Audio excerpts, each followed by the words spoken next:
All right, I'm gonna try car driving videos. Jericho Green does. All right, I want to talk a little bit about schooling specifically as a single parent in California, and the struggles I've faced in the past 3 years. And I want to, from the outset here, make it clear that I am a single mom in every sense of the word. I have no financial support from my children's father, and they have not seen their father since they were in diapers. My children are now 9.5 and 11. They're in 4th grade and 6th grade. I also want to say that it is the most challenging thing I have ever done. 10 out of 10 would not recommend, and I am so blessed and grateful for the wonderful, healthy children that I have, and I have an amazing life.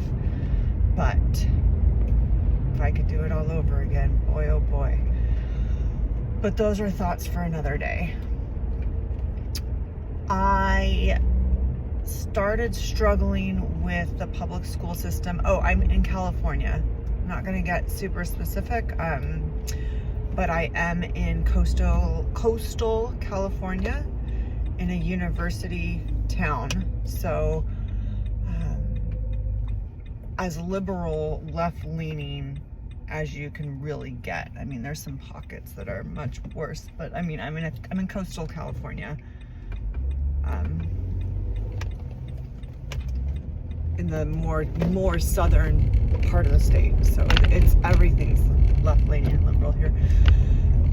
I started having trouble with the schooling system right off the bat. My daughter has a summer birthday. And what this means is that when she started school, when she went to public school and kindergarten, she had just turned 5. She had turned 5 in the middle of July. And I always say this, of course, you know, if I could have gone back and if I knew then what I knew now type of thing, I definitely would have held her back a year. She has kind of been behind the ball ever since she got into public school, and it wasn't really apparent to me how kind of bad the situation was really until like the end of 1st and into 2nd grade. And from that point on, I've been in continual contact with the school and have really felt just written off by her teachers. And it's hard for me to say that because I've generally liked her teachers as people and thought that they were decent at what they were doing, but I felt very much dismissed when I brought up all my concerns and believed that I was being told, well, she's not in last place. She's not the worst in her class. Ergo, everything's okay. And it's one of those things where I knew my daughter could be doing better than she was doing, and I knew my daughter needed help. And I asked several times about possibly testing for even learning disabilities, and I was brushed off each and every time. And I believe I was never given any practical advice regarding, you know, different things that I could concentrate on with her, like outside of the school hours. Of course, being a single mom and having to work full time and having 2 kids, you know, at the end of the day, getting home, having sports, dinner, and then homework, like everyone was tired. So granted, it was hard, and it was hard. I'm getting ahead of myself. So I felt I felt dismissed, and I felt like my daughter was falling through the cracks, and that year after year, at the beginning of each school year, I would go to talk to the teacher on my own and tell them, look, I know my daughter is struggling. I need to know what your perception is of her. What can I do to help?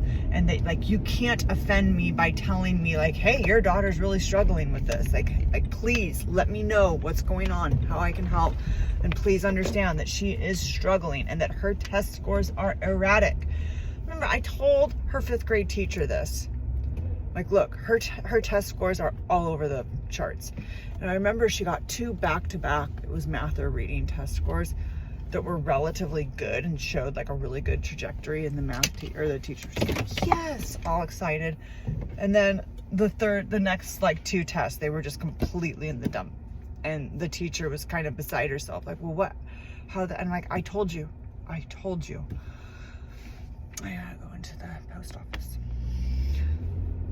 Okay, so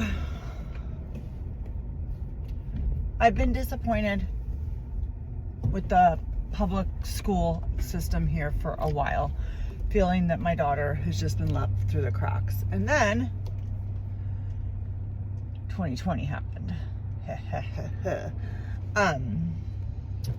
I, like a lot of people I know, dare I say most people, I was scared when all of the COVID stuff first befell the earth, and as it spread through the eastern states here in February and March, and we didn't know a whole lot about the virus. I was scared. There were a couple weeks where I was scared. I actually had one of 2 major panic attacks I've had in the past few years. I remember having one.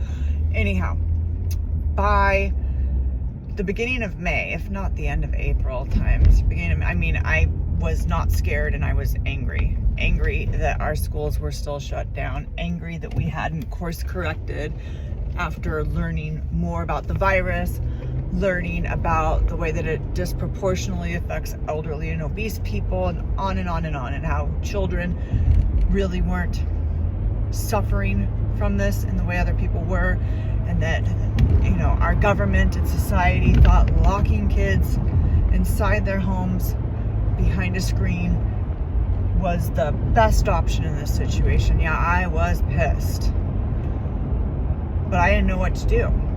She finished out 3rd grade on a computer at home. Obviously my son as well. I'm talking more about my daughter, just because my dissatisfaction with the school system really started with my experience with my daughter, who's my oldest, by the way. So, we go through that. Switching gears, she started 4th grade in the fall of 2020. And for a couple years prior to this, I consider myself, I hate this phrase, like tapped into like the zeitgeist or whatever. I listen, I keep up with a lot of different podcasts and political commentators on YouTube. I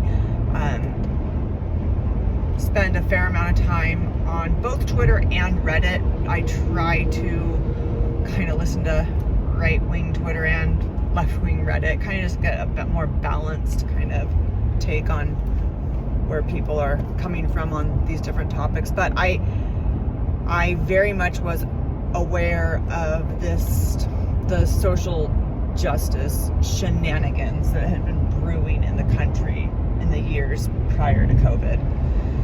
And it always was something like intangible. It didn't impact my life. It was this thing that was fun to talk about, it was fun for me to listen to other people talking about it online. It didn't affect me. And I've always had an interest in politics and political science, and I've always, enjoyed philosophical conversations. I enjoy these type of topics, even if I have nothing to add to the conversation. I like listening to other people talking about these things. I always have enjoyed reading about them. But it was always something that was kind of like happening elsewhere. And then in the fall of 2020, when she started 4th grade, of course her entire 4th grade was online, all virtual, and we got the back to school night presentation. And I was told that the school district had just recently formed a social justice task force, would be helping to shape the curriculum. They would, have projects and whatnot guided by this social justice task force. And it was like, the rooster came home to roost. Is that how the saying goes? You know what I mean? It was like, whoa, it's in my backyard now.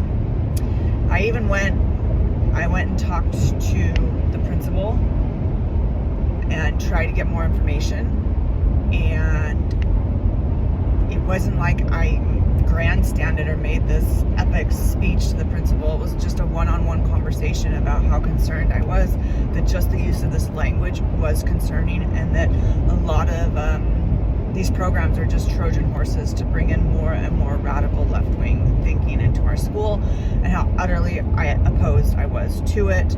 I was, given the email and phone number for a couple people at the district offices, and you could sit in on the virtual school board meetings, and which I did. And looking back, it's like I guess I could have tried to fight it more, get more involved, but it first off, I am a single working mom with 2 kids. There's only so many hours in the day to deal with life, first off. Second off, I was dealing with 2 kids at home in a society that thought that was okay. Masking was great, and that everyone and their brother and all of their kids should be getting vaccinated. So there was a lot on my plate. I wish I had said more at the school board meetings, but I was so black-pilled by all of this. It was like I just didn't even care. And I was feeling extraordinarily helpless. I started looking into alternate schooling programs, but I just felt defeated. There was homeschooling options, and everyone, pull your kids out and homeschool, just homeschool your kids, And it's like, you know what?